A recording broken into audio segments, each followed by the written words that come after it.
بسم الله الرحمن الرحيم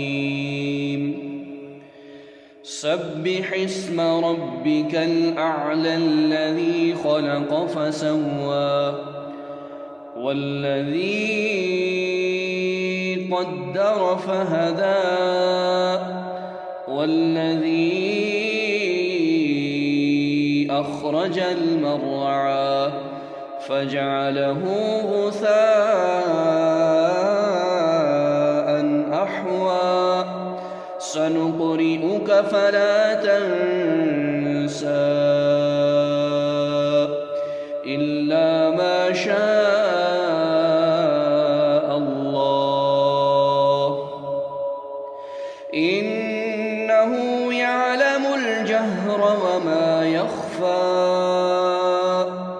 ونيسرك لليسرى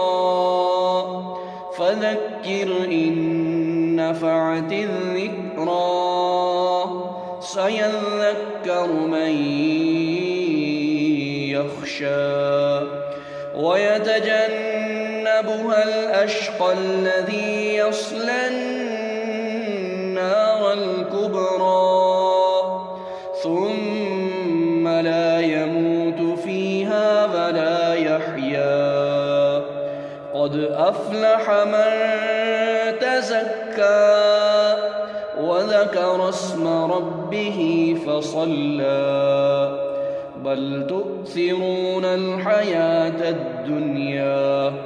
والآخرة خير وأبقى إن هذا لفي الصحف الأولى صحف إبراهيم وموسى